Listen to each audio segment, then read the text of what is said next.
Continuing the laws of Lashon Hara, we spoke last time about there is a situation where a person is technically allowed to speak Lashon Hara about somebody else if it's leto'elet, for constructive purposes.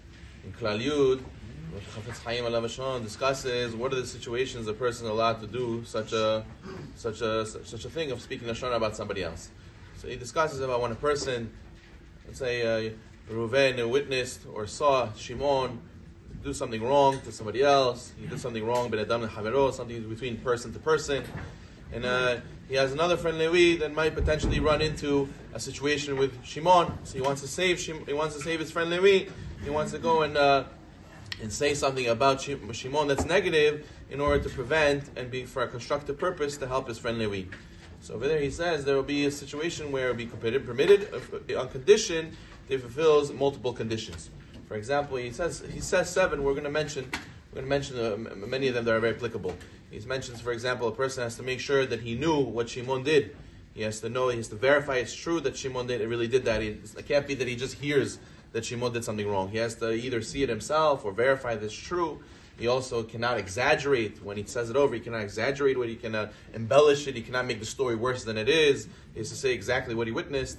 Also, it has to be that he's doing it for the intention of his friend. He's doing it to save his friend. He's doing it for a real constructive purpose. He's not doing it for hatred of Shimon or doing it for, ulterior motives. It also has to be that a person rebuked Shimon first. If a person sees Shimon do something wrong, so he has to first rebuke him and stop him from doing it, telling him what you did was wrong. And then afterwards, if he does not stop or he cannot rebuke him, he's a person who's not going to listen to him.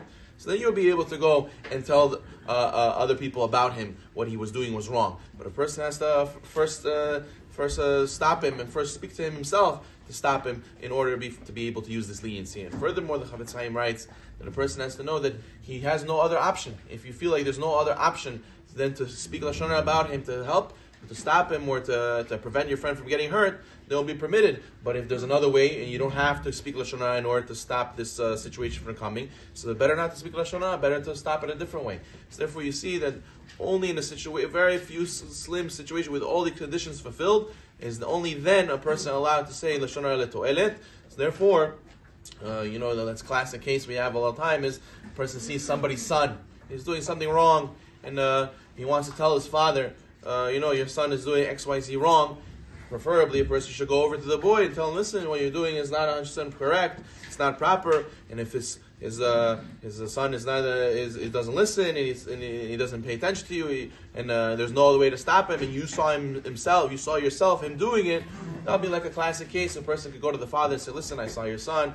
I saw with my own eyes. He was doing XYZ. I wanted to tell you about it. I wanted you should speak to him about it. I tried speaking to him. It didn't work. In that way, a person speaking Lashon Hara, but at the end of the day, it's for constructive purposes, to stop him from doing the sin further, to let his father know so he could get involved. But again, he's doing it for the Shem Shamayim. He's doing it to help the other person. He's not doing it because he has something against the son. He's not doing it to damage him. Another condition the Chafetz Chaim writes is that you cannot use this Lashon Hara to damage the person. You have to make sure that this Lashon Hara you're doing is going to be for constructive, and if it's going to cause the person you're speaking about more damage than good, so then it's not permitted either. We're trying to help Am Yisrael to grow and not trying to hurt each other, so therefore the Lashon Hara we can use it.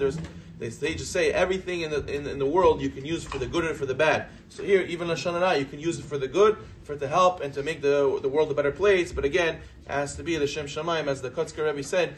Even your L'Shem Shamayim has to be L'Shem Shamayim. Even when you do it for the sake of Hashem, it has to be really for the sake of Hashem and not with ulterior motives hidden behind it.